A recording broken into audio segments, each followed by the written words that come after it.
Hello, everybody. It's Sunday, and I feel like shit again. You'll probably hear some more Hillary coughs today.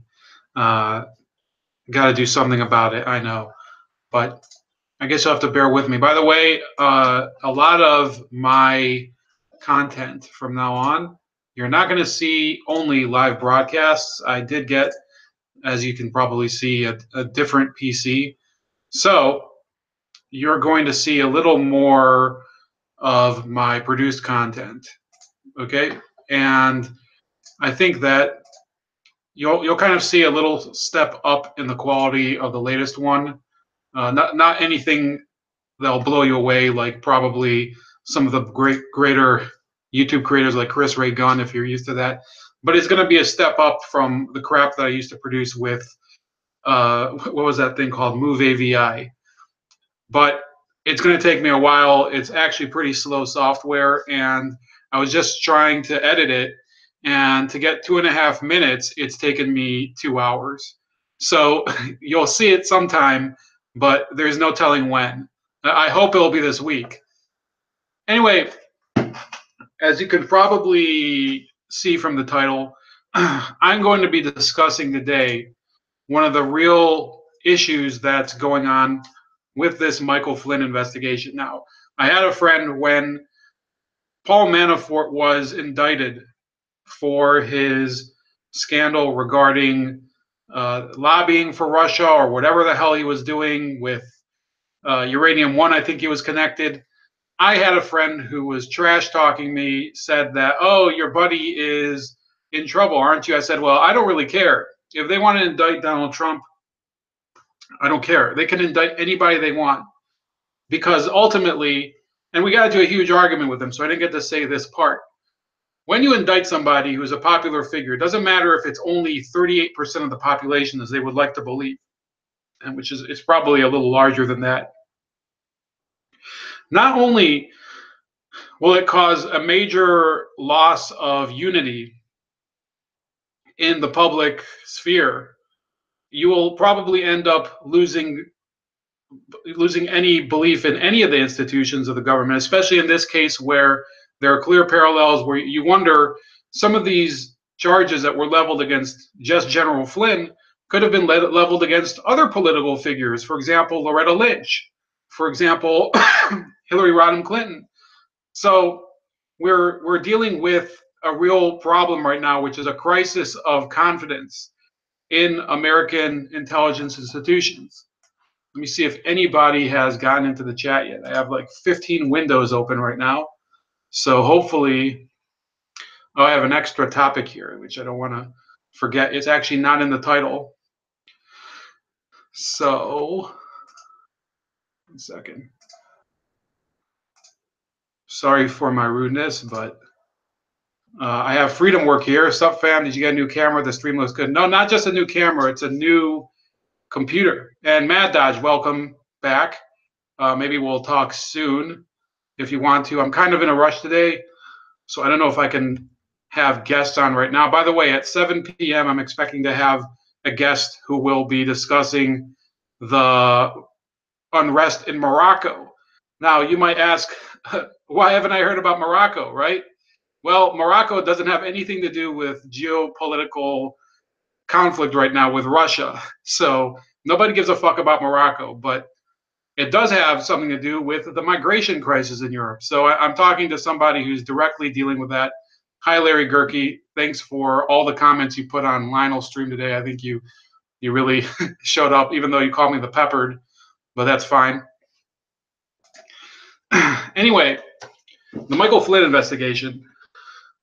So we have here an article from the Washington Examiner. Yeah, that's a right-wing newspaper. Not going to lie about it, unlike somebody who I'm making that video about right now. But we have here Devin Nunes, who is the head of the House Oversight Committee on Intelligence, and he says, over here it says, House Intelligence Committee Chairman Devin Nunes has issued an angry demand to the FBI and Department of Justice to explain why they kept the committee in the dark over the reason Special Counsel Robert Mueller kicked a key supervising FBI agent off the Trump-Russia investigation. Stories, excuse me, in the Washington Post and New York Times on Saturday reported that Peter Strzok, who I think it's Strzok, it's some Polish name. I don't know how to say these Polish names. It's either Strzok or Strazak, which would be an awesome name because some of these Polish names just sound amazing, even though it probably means something pretty mundane in Polish, who played a key role in the original FBI investigation into the Trump-Russia matter. One second.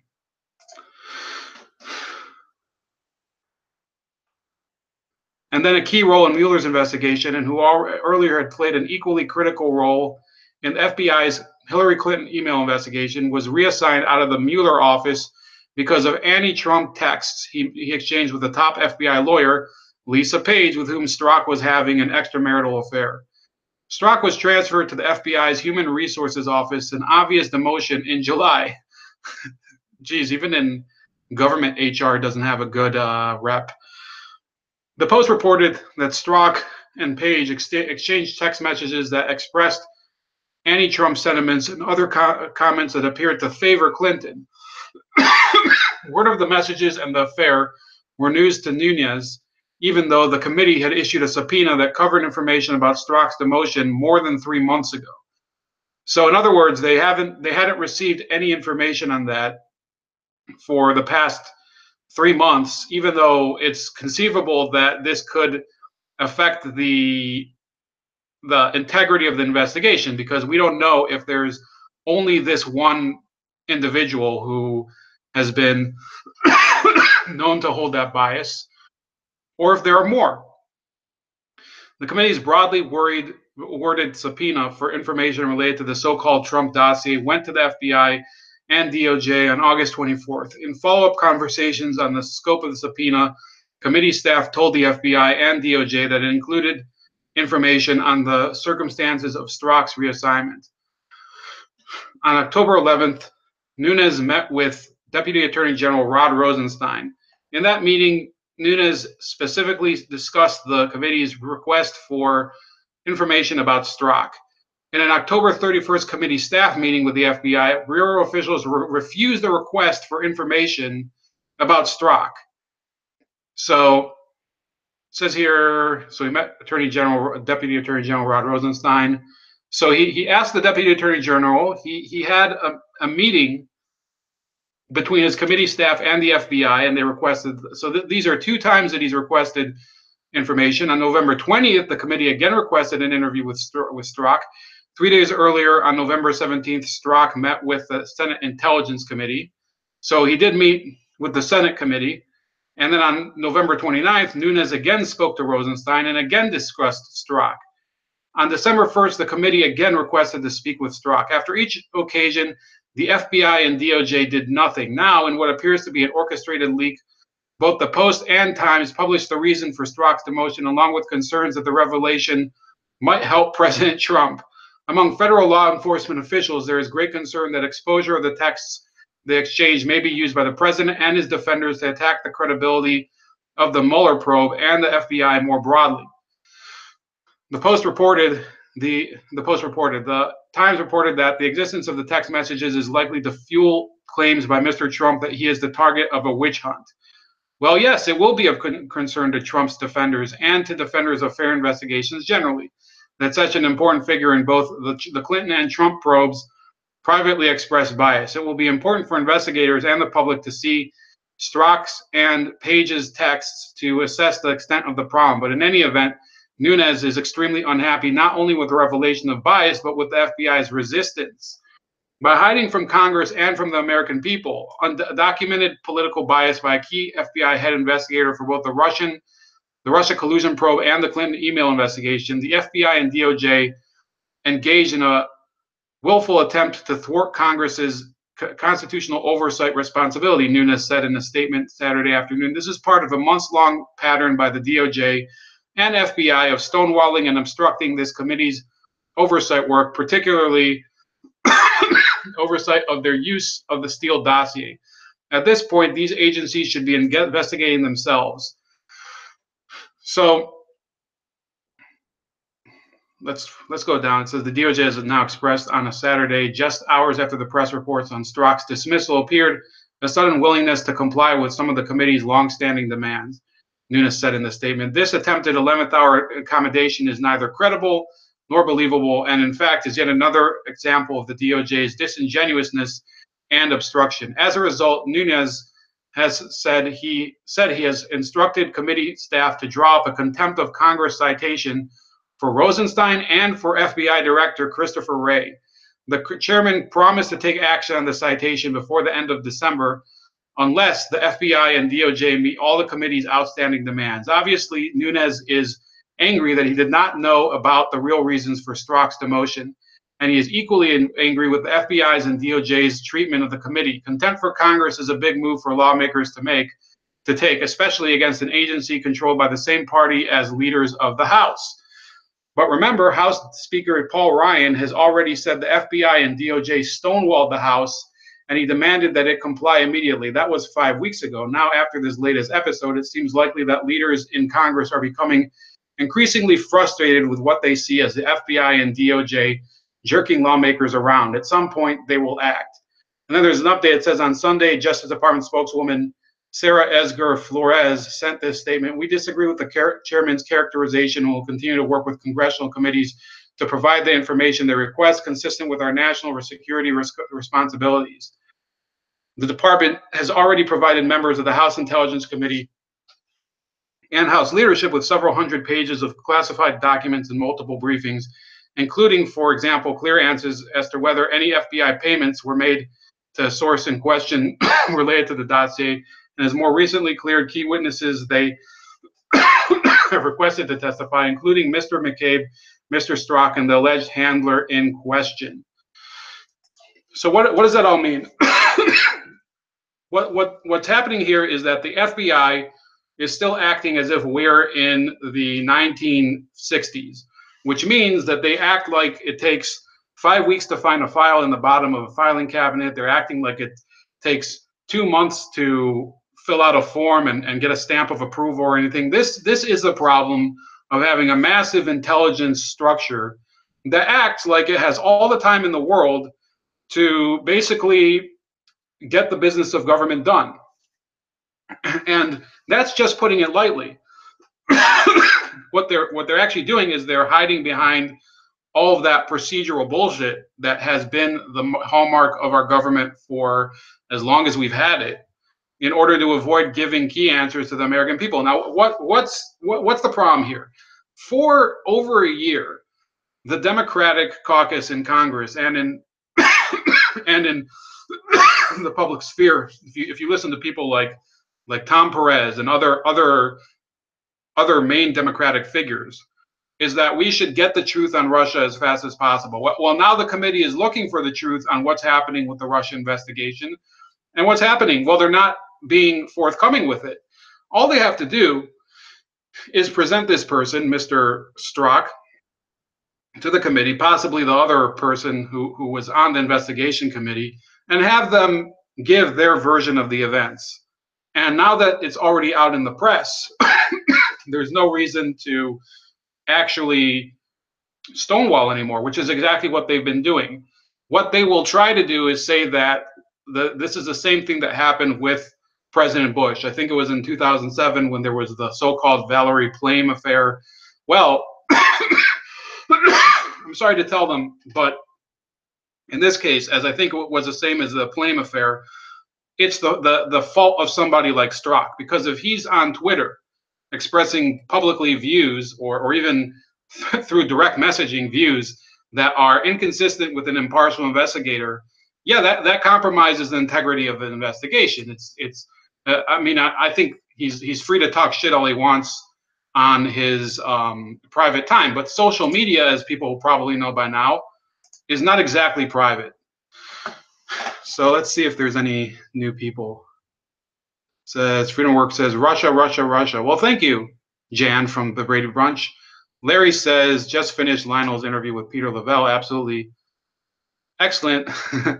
Then he apologizes for the pepper. No, the pepper could be a good alternate nickname. Larry says, me too. I'm guessing you saw that. I'm going to watch that interview too. I didn't get a chance because I was editing video. But look, What I just talked about is besides the point of what Flynn's been indicted for.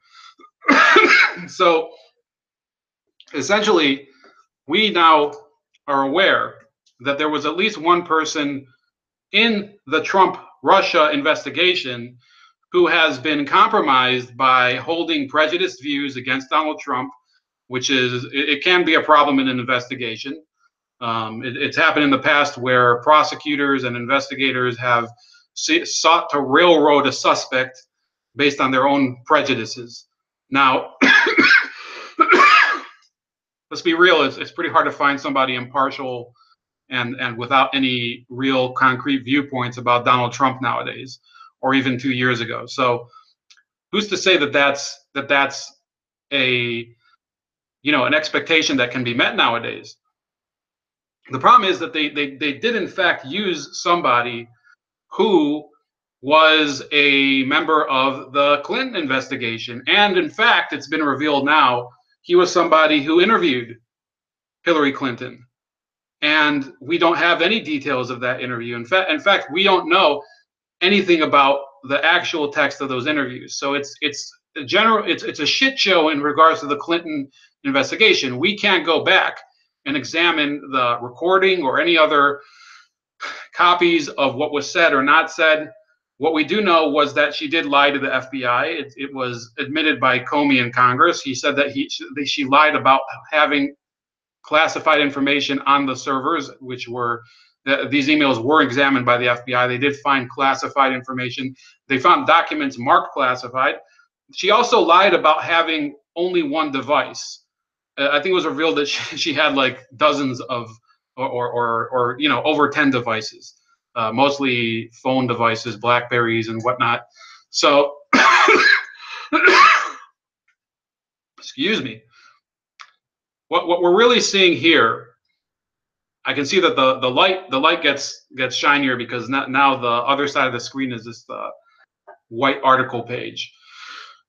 Anyway, that's just the tampering here. So this is an agent. He was on an investigation that is still the target of a great deal of speculation as to what the hell the FBI was thinking, what Jim Comey was thinking, and who the hell was investigating Hillary Clinton, and why did they trust the same people to investigate Donald Trump? It's a real quandary here. If if it's the same people, and we've already seen that there were fatal flaws in the Clinton investigation, then why would you trust somebody in it who now apparently has been revealed to have had a prejudice against Donald Trump? Why would you use them in the same investigation? And I don't know if this is really a legal issue, but he appears to have had an affair with somebody who's a lawyer on the Mueller investigation committee. So we're really looking at a whole boatload of conflict of interest. You're talking about Mueller's own conflict of interest, having been the FBI director during the Uranium One era. Okay, so he was one of the people who had to greenlight the Uranium One deal, which is now the topic of a lot of conjecture between people of various sides, whether it's, you know, a lot of the Democrats still continue to say, well, that uranium was useless. What the fuck do we care? And then the Republicans will say, well, your chief of staff, the person who eventually became your campaign chair, he was lobbying on behalf of that deal. And the fact that Paul Manafort was in on that deal too is immaterial, because Paul Manafort was not associated with Donald Trump in 2010 or whenever that deal went down. He was associated more closely with other figures in the administration, and he was working hand in hand with the Podesta brothers. So that's already a conflict of interest with Mueller. Now we're seeing a lawyer and an FBI investigator that may have had their own conflict of interest based on their prejudices, based on, and it was already revealed, I think, back when the Mueller investigation started, that the majority or even the entire roster of people who were hired were lawyers who donated to the Clinton campaign. So look, I've never had a problem with investigating somebody for things that look untoward, things that look shady or that might have violated laws. related to the campaign or whatever. I'm just seeing if somebody drove in here, but you can't form an investigation that is headed by people that will railroad a person. I know it's a little I don't know what to say. It's a little high of a goal to find people that are completely impartial, that maybe voted for Gary Johnson in an election and they don't have a dog in the fight between Hillary and Donald Trump. But you know what? I think that we've passed the point where we can really call into question the Robert Mueller investigation. It's way beyond that already. We now see that Robert Mueller has formed basically an inquisition. They're going around, they're using evidence that's been completely, let's say, exaggerated. It's been conflated with things that, I mean, you're talking about things that are not actually crimes, and they're using actions that are not that are not crimes. I mean, things that are immaterial to Donald Trump. They're using it in order to create their own work. This is not the same case, mind you, as the Whitewater investigation of the 1990s, because in that case there was a clear crime, which was defrauding the depositors of Madison Guaranty Savings and Loan. Nobody remembers that. Why? Because everything was focused on the Clintons, and eventually it became about sex, and it became about all these other crimes that had nothing to do with Whitewater. So in this case, it's much worse than Whitewater.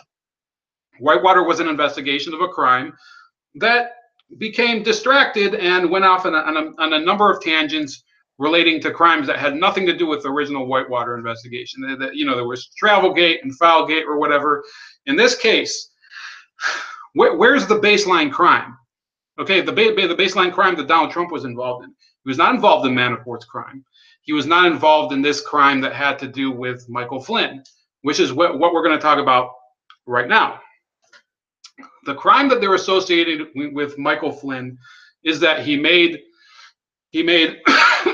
improper contacts with a foreign ambassador, and he lied about it to the FBI. Well, there's just one detail about that that's wrong.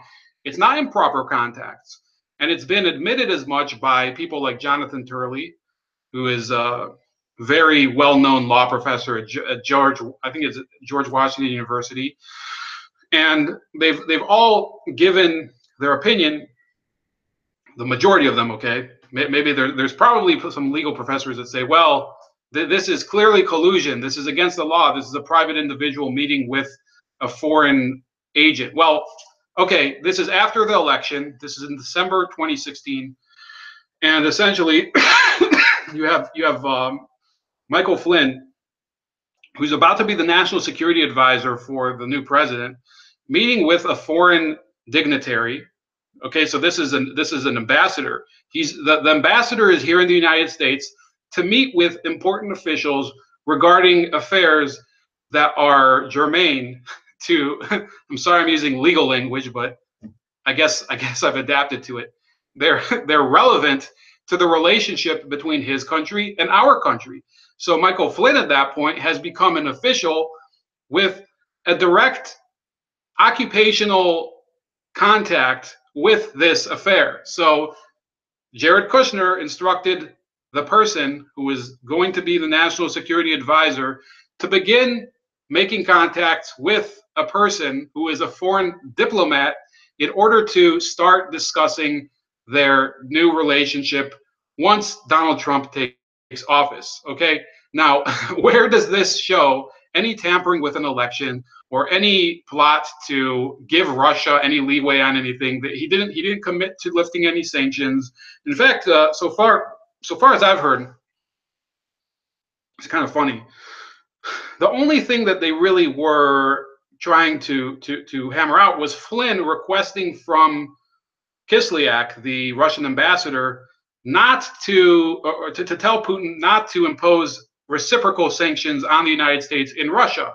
So, that's not exactly collusion in order to give Russia things from the United States. It's actually more of a motion to say, look, just like Donald Trump said in the campaign, when I take office, I am going to review our policy with regard to foreign contacts with Russia, so that maybe we can cooperate on a number of common priorities, such as the fight against ISIS.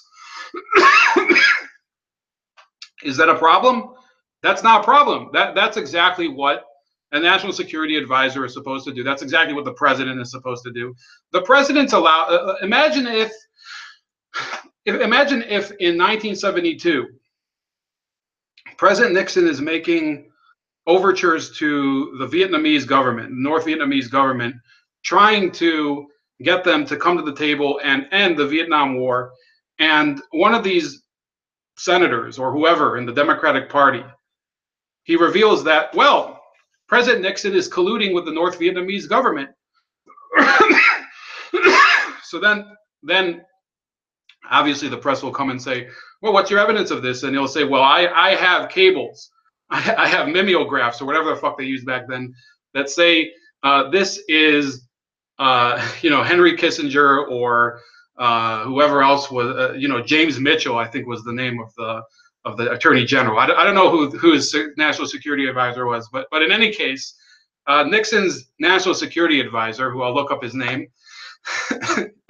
he's been meeting with Le Duc Tho, who is the foreign minister of Vietnam. That one I didn't make up. and he's making contacts with him. That's collusion, guys. He's trying to undermine our security by cooperating with the North Vietnamese. That is what we're dealing with here. That's equivalent. It would be the equivalent of in. Geez, you guys are probably like having some sort of audio trauma right now from this coughing, but that's it. This week, I'm going to call the doctor, and I'm pretty much gonna have to ask for a meeting on that.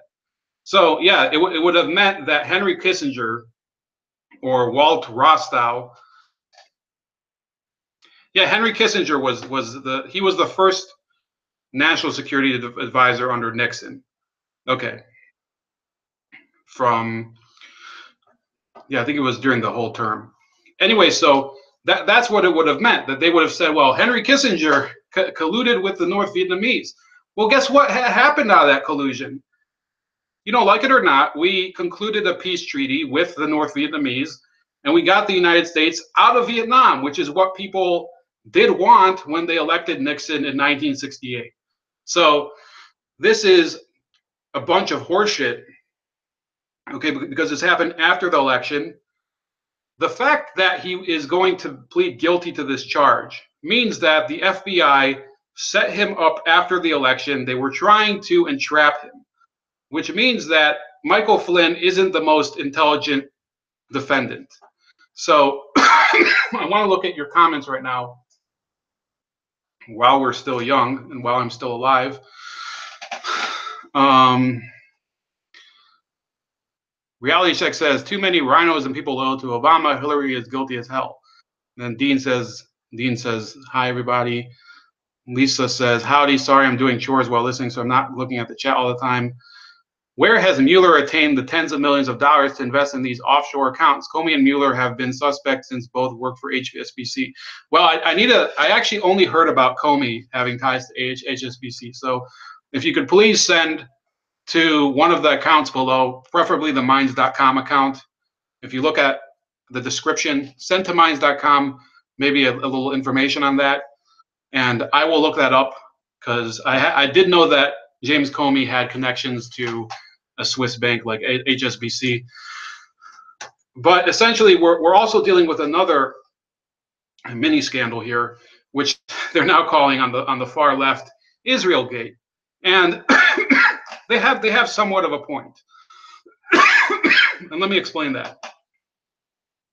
What they are alleging is very simply that President Trump, or President-elect Trump, was colluding with the Israelis in order to torpedo a UN vote on the condemnation of Israeli settlements. Now, full disclosure, I'm unlike a lot of other idiots who go online and they don't talk about their affiliations and their prejudices or their conflicts of interest, yeah, I'll admit, and I've admitted before that I have a connection to Israel, familial connection, military connection, social connection,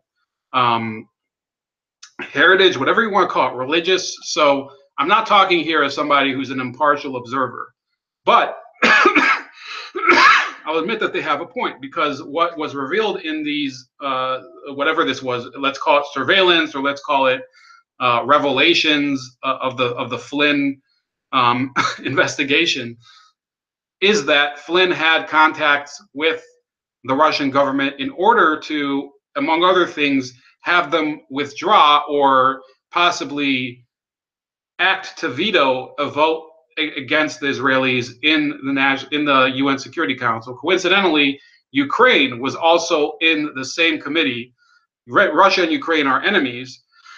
So you have a vote that's put forward. It happens all the time against the Israeli government, condemning settlement activity in the West Bank. It used to be the West Bank and Gaza until they withdrew all the settlements from there.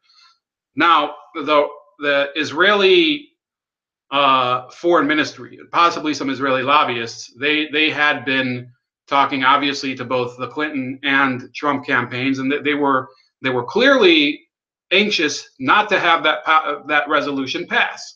But that's always been the way it's been, and that's the way that they did it under Obama. And they were always asking the Obama administration to veto votes like that, and the Obama administration had vetoed resolutions like that. That's the way it works in the Security Council. There are 4 permanent members of the Security Council. I think that they're the Soviet Union / Russia, the USA, France, and the UK. No, it might be China and the UK. I'm not quite sure. Let me see here. 4 permanent members of the Security Council. Also, there's 5 of them: China, France, Russia, the UK, and the United States. I don't know for the life of me why France is still on it. And for that matter, why would the UK be on it? You might as well give a new, why shouldn't Brazil be on it? Why shouldn't India be on the Security Council? It makes, for me, no difference. And then at the time of the vote, so was Ukraine and a number of other countries. So essentially, they were trying to lobby Russia to withdraw the resolution from the Security Council. It says here, I have some great comments here. Big Al Haig was also deputy NSA under Nixon, bro. Well, yeah, if he would have been implicated in contacts with Le Duteau of the North Vietnamese government, yeah, it would be the same story. But it's obvious. Think about it this way: that happened while Watergate was happening. Which one did Nixon get impeached or forced to resign for? It wasn't for making contact with North Vietnam, right? Because his job as the president and president-elect at the time was to make diplomatic overtures to countries that we may have conflicts with in order to bring those conflicts to a conclusion. So Freedom Works says, no dying on the stream, bold, LOL. No guarantees, buddy.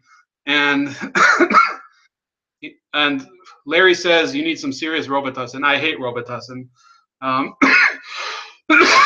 I guess I might have to compromise today and go find something. Yeah, this is pretty depressing. You know what? This week I will have to address this coughing issue. There's no 2 ways about it now, because it's become, in the bold like a leopard community, it's become sort of like the Russia gate. It's like I've become some sort of biological weapon spreader for Russia, because who's to say that I don't go outside and I spread this cough plague to the rest of the community? Maybe through YouTube I'm communicating this consistent cough to you guys. I mean, maybe right now you guys are psychosomatically becoming influenced by my constant cough, and you're reacting adversely to it. We'll see. Please update me in the chat.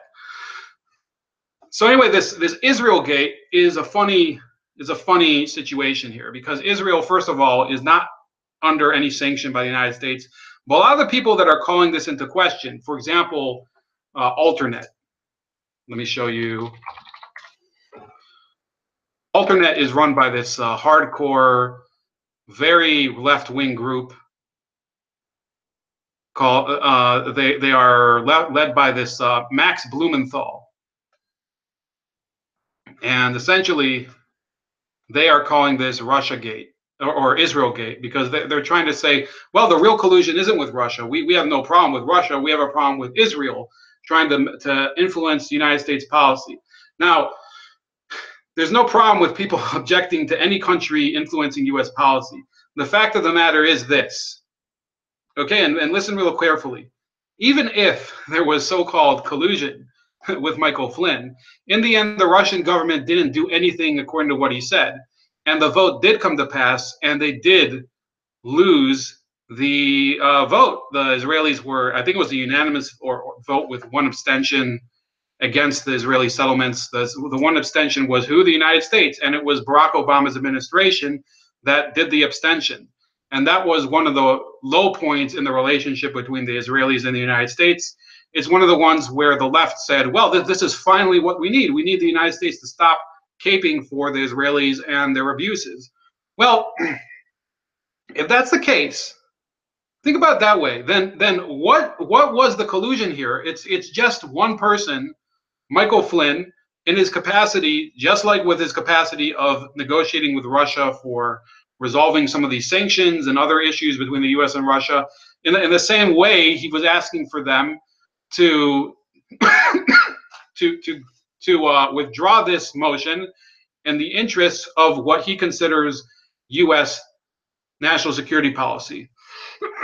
Now, you can disagree with that policy. You can say that, no, we shouldn't be supporting the Israelis, but ultimately, this is not an illegal activity. No less than the Russia thing is an illegal activity. If you really want to change something, you would have taken this position. And I'm saying this to the left and the right. You would be saying that we should start passing amendments that limit both campaign fundraising, such as in Citizens United, and lobbyist activity on Capitol Hill. And then you would be able to address both, and we'd actually know what the rules are. Now, it would take a while to know what those rules are. It would take a while to get agreement on it. Obviously, these congressmen and senators don't want to give up on that fundraising money. They don't want to give up on some of these endorsements. It could possibly be. It's a good question whether some of these lobbyist groups, let's say CARE, AIPAC, MPAC, what's another one? The NRA. Once you remove the money element, how will those lobbyist efforts look? Because ultimately, these politicians, they do need the endorsements and the vocal support of a lot of these groups, because they're appealing to certain constituencies. The lumber, let's say the lumber lobby in the Pacific Northwest, if you outlaw contributions from the lumber lobby, then what do you think? That lumber companies are going to stop trying to support politicians? There will be another way.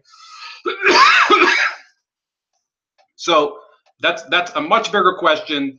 I don't think that there's anything illegal in what Michael Flynn did at all, except, of course, for this lying to the FBI crap, which, as you know, is exactly what the Obama and Clinton administrations have been doing for the past 20 years, including in the investigation of her emails.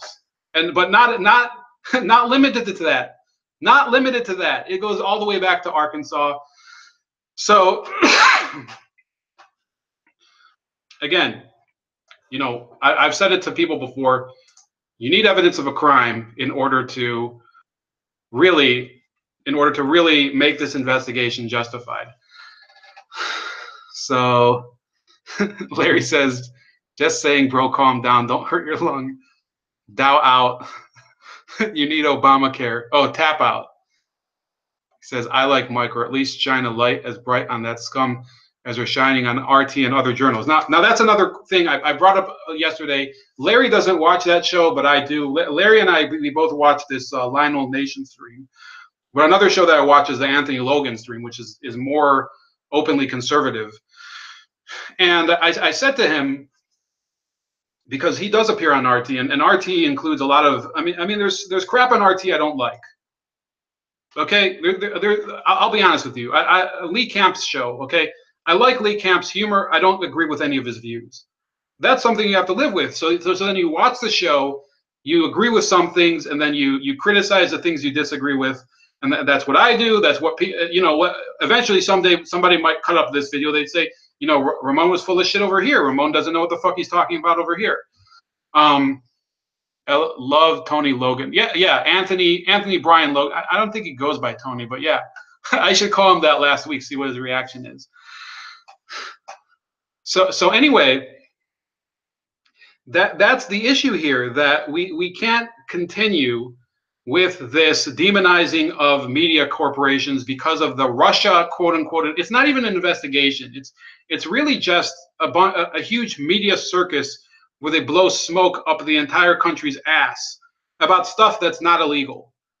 If you want to really help the country, you would present an alternative. The media can come up. Look, there's people in the media that are opinionated. Rachel Maddow and Chris Matthews, that huge pale poker chip that they put on TV. He looks like a poker chip to me. His face is all round and nasty. Anyway, these guys, they can present an alternative. Larry Gerke's dominating the chat right now, which I'm surprised nobody else is commenting. But Lee Camp, like him or hate him, he puts forward an alternate, which is a far left outlet. They put forward an alternative. They put forward their ideas in the absence of a real left wing in Congress or anywhere else in our government. So he keeps talking to me about my cough, but it's not going to change. It's either coughing or no videos, Larry. So anyway, we have to start talking about why there is no media that's not called Russian collusive media that's presenting an alternative. That's the real collusion there. You have ABC News with their fake news on Friday, which tumbled the stock market.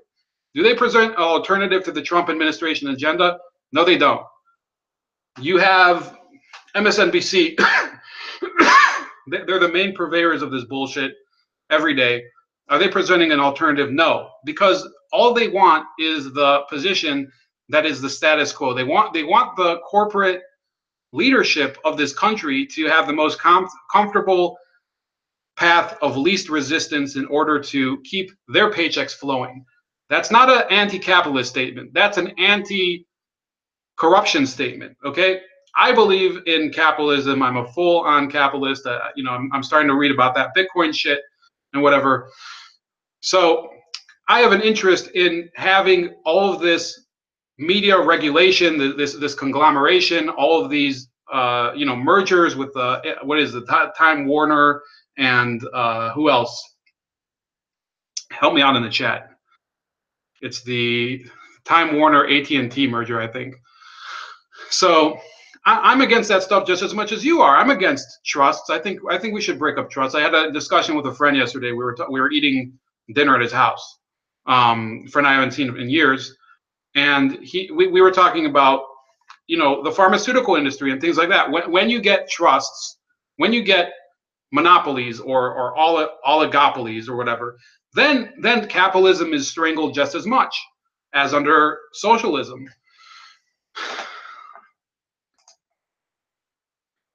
Larry says the lobby, here's a funny thing, the lobby hardest behind shutting down Germany's nuke plants, their coal lobby. ROFLMAO. Yet their eco-furries all love the nuke shutdown. Go figure. Then he says, Lee Camp cracks me up even if I disagree, which is akin to making me think. And also, JFOD is obnoxious. I don't know who JFOD is. He says Tai Chi can cure my lung. Well, I do JKDD. That's not exactly Tai Chi, but I guess it's Tai Chi with getting punched in the gut. Anyway, coming to our last topic, then I'm going to break for today because I do want to go work out a bit. We have, holy shit, it really didn't archive this very well. Getting to Venezuela. I'm never, ever, ever, ever, ever gonna, until there's like a real change, I'm not gonna stop talking about the Venezuela topic, because it's beyond just a question of socialism versus capitalism, but it's a question of taking one of the most open and free societies with the most opportunity and the best educated people, and creating this hell on earth where people are basically dragged out of their offices and paraded around, just like in 1930s Soviet Russia, which there will be more content on that this week. So we're going to show you this.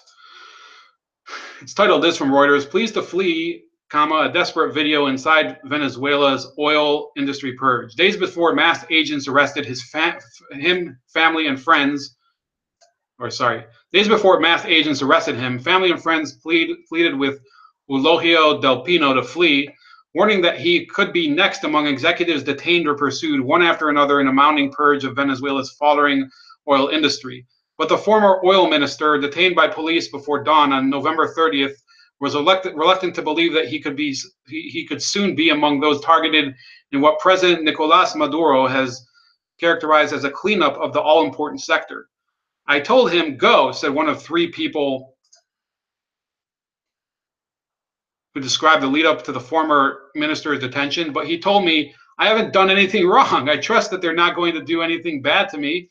That trust, the product of 3 years in which Del Pino held the two top jobs in Venezuela's oil ministry, now appears alarmingly misplaced.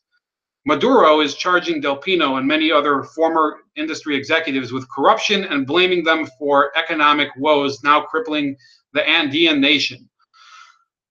I'm not going to shield any. Actually, I don't think the Andes actually reach Venezuela, but that's besides the point. I'm not going to shield anyone, Maduro said in his speech on November 28th, as he swore in a general who replaced Del Pino as oil minister. If you're corrupt, you have to pay with jail and return what you've stolen. The crackdown has led to uncertainty, panic, and paranoia across the sector, with as many as 65 former executives arrested over the past 4 months. Prosecutors, critics say, have provided scant evidence for the charges.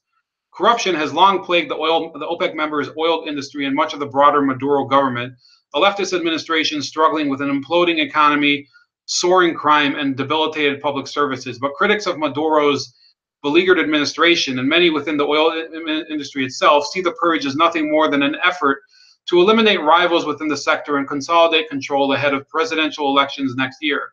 It says Maduro wants control of PDVSA, which is Petroleras de Venezuela S.A., and control of its cash flow, said opposition legislator and economist Angel Alvarado. Venezuela's information ministry did not respond to a request for comment. PDVSA and the oil industry did not respond to requests for comment either. It says, I need a rest. It is not clear whether any of the charges against Del Pino are substantiated. Prosecutors, without presenting any evidence, accused them of belonging to a cartel that operated a roughly $500 million corruption scheme in the western state of Zulia.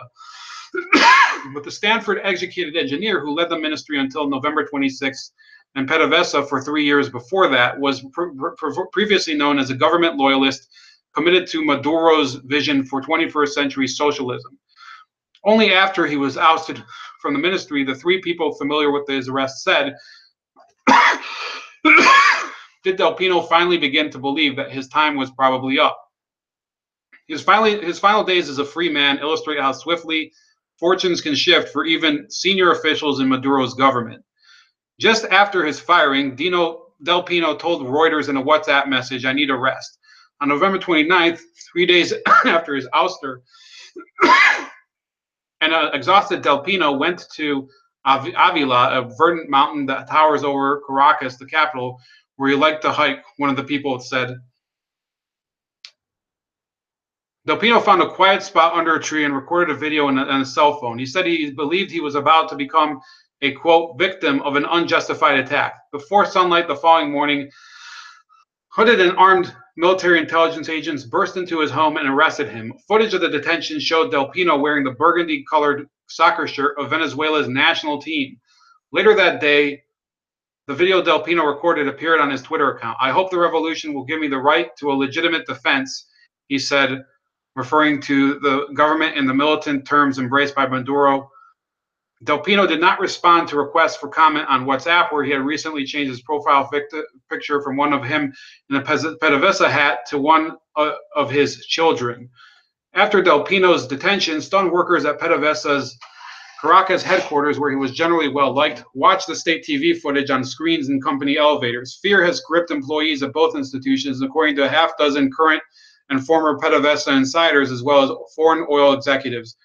Managers are scared to sign routine documents in case it could be used against them. Maduro promoted Del Pino, who was born in the Canary Islands and holds a Spanish passport, from PDVSA's exploration and production division to the company's top job in 2014. At the time, foreign oil executives and analysts largely welcomed the arrival of the genial and low-profile technocrat. He replaced Rafael Ramirez, a once powerful loyalist of the late Hugo Chavez, Maduro's predecessor. Ramirez, who dominated Venezuela's oil industry for a decade, sought to make PDVSA redder than red. He urged workers to wear red shirts in support of Chavez's socialist movement and to attend pro-government rallies. Del Pino, by contrast, eased up on revolutionary garb and attended an attendance at militant gatherings. He also sought closer relationships with foreign partners, frustrated by currency controls and a lack of professionalism at PDVSA. Still, many PDVSA insiders and oil executives were ultimately disappointed with Del Pino's management. Instead of improvements, he presided over a major production fall that brought Venezuela's oil output to near 30-year lows. Del Pino ultimately found his hands tied at a company where intervention by the government is common. Last January, Maduro replaced many of his top executives with political and military appointees. Whether Del Pino and other arrested executives are ultimately found guilty or not, many in Venezuela see opportunism behind the ongoing purge, not a concerted effort to stamp out graft.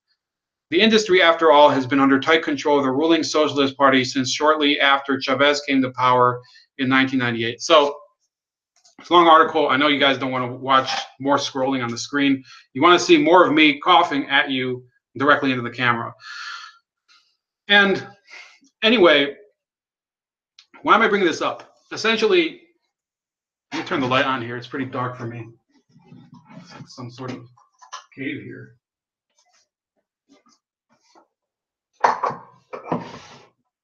Hopefully it doesn't fall. Anyway, that's more for my comfort than yours, because if it was for your comfort, I'd probably deal with the coughing too. Anyway, the PDVSA issue, it mirrors what happened in Brazil with Petrobras, which is the Brazilian oil conglomerate. Those are two countries in South America that had very radical socialist governments, and Venezuela a lot more radical than Brazil. And basically, they took industries that were generally very professional, very well maintained. They did have state intervention, and they basically said, well, we're going to take this to state intervention on meth, and we're going to basically take over all of the aspects of that industry in order to distribute the fruits of this industry to all of the people, not just to the company employees or to the executives or anything. So there's already a problem with having state intervention to begin with, because then you might get a company that, okay, maybe it does do a good job, but ultimately you can see corruption in it. You can see, in many cases, nepotism. You'll have government officials, they'll promote their own buddies or whatever, and you're taking it and you're making it even worse when you do something like this. And that's essentially what happened in Venezuela with PDVSA. You had a country that has the largest known oil reserves in the world, and it's the heavy crude, Venezuelan heavy crude, and basically you're turning their professional industry, the lifeblood of their economy, and at the time it was a much more diversified economy than today. You're basically turning it into a basket case, because you're appointing people often for political reasons that they were sacking.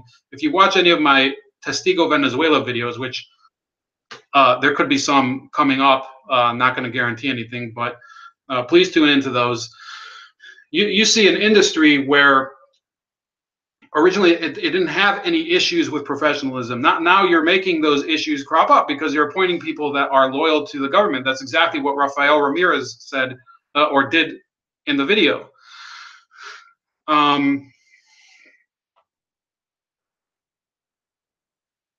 It says, after surviving major protests this year and pushing through a controversial pro-government legislative superbody, Maduro is feeling empowered, government officials said. He seeks to fortify his position for re-election next year. By the way, I don't think that the elections next year are going to mean anything. They're pretty much, there is no opposition left in Venezuela with real influence. And you know, if you don't think that I'm joking, then if you think I'm joking or something, you can probably look online and ask Venezuelans all over the world about that. He is also expected to continue finding ways to target perceived threats to his political power. Some in Venezuela see Del Pino's arrest as a way of getting at an old rival, Ramirez, the former PDVSA boss.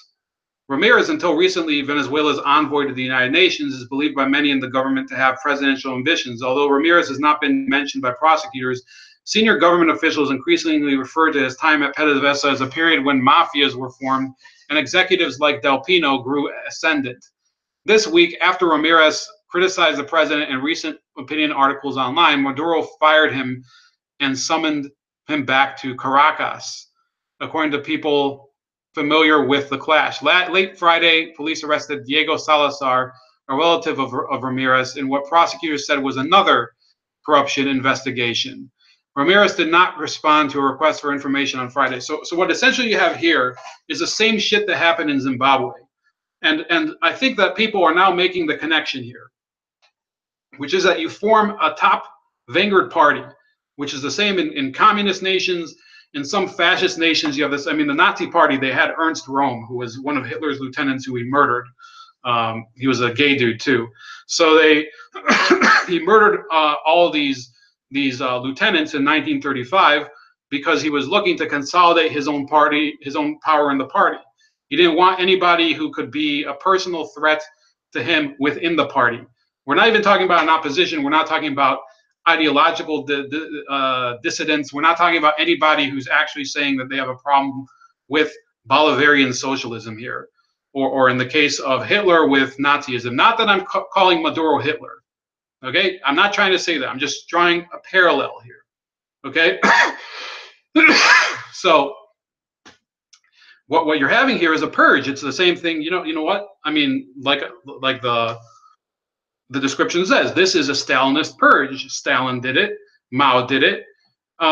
To a lesser extent, it happens in democracies. But instead of arresting people that disagree with you, you simply fire them and replace them.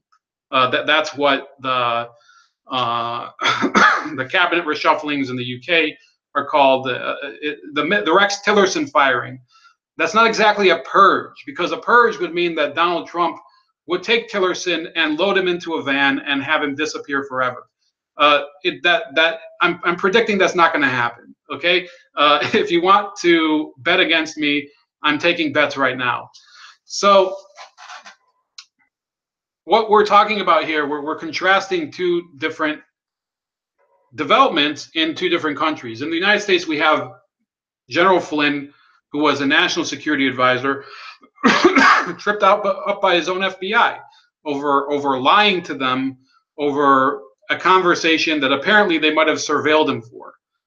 Who approved that surveillance? Based on what precedent do you surveil somebody who until December 2016 you don't have any evidence of collusion? There's no other evidence that's been presented. I'm sorry, if there was, I think that we would have heard about it until now.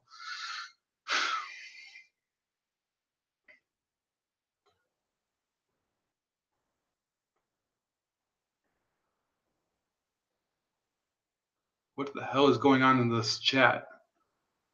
Well, they're the only ones standing in the gap. Good for RT America. Back the Googsters, throttled me, JFOD, John F. O'Donnell. Who's JFOD? John F. O'Donnell. You two would be a great comedic disposition and intellectual debate match. Who? Okay. Thanks for the stream, says Lisa. Well, goodbye, Lisa. Thanks for tuning in. Says same as Russia in the 90s, corruption all over as the order of civic law broke down. Oh, and don't forget more nuke weapons than we had. Yeah, no, it's worse than Russia because look, Russia in the 90s was a result of Russia in the 80s. Venezuela right now is not like Russia in the 90s. It's like Russia in the 80s under communism. The corruption under Brezhnev and under Chernenko, who was the other loser? Andropov was a mild reformer, and he was a KGB agent. So, until Gorbachev, this is what the Soviet Union looked like. What Venezuela is today. You had people basically looting everything, and leaving the country basically bankrupt. That's why That's why the Soviet Union, which had one of the best and most fertile agricultural regions of the world, Ukraine, had to import its wheat. Okay, so there's no saying, oh, it's like Russia in the 90s. No, it's like Russia in the 80s. Potentially, given this, it could fall into a state like Russia in the 90s because this communist bullshit is going to collapse.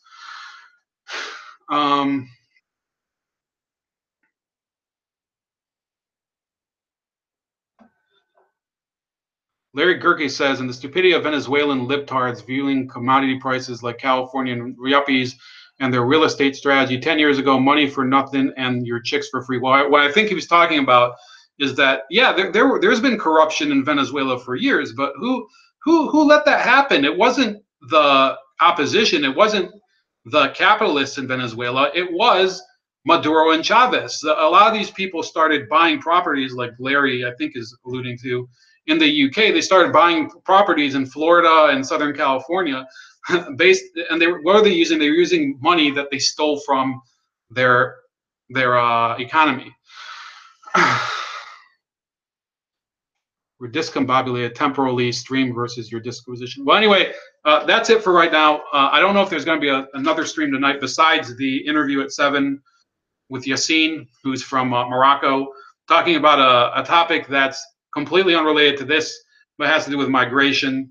So please tune in. I hope it's going to be at 7. Again, we could have the same situation develop as in the past with problems with Google Hangouts and connecting. So I hope it's going to be at 7. I want you guys to join me at 7. If it doesn't happen at 7, I will share the link on my minds.com account and maybe on my Bold Like a Leopard Facebook account, because that's going to be an interesting one. This is a guy I've been following for a while, takes a huge risk, goes out there with some out there opinions in Morocco. So, if you're not going to watch live, I encourage you to watch later, comment, and that's it. This was Gladio Sunday, Ramon, Bold Like a Leopard, and you stay bold yourself, Larry Gerke.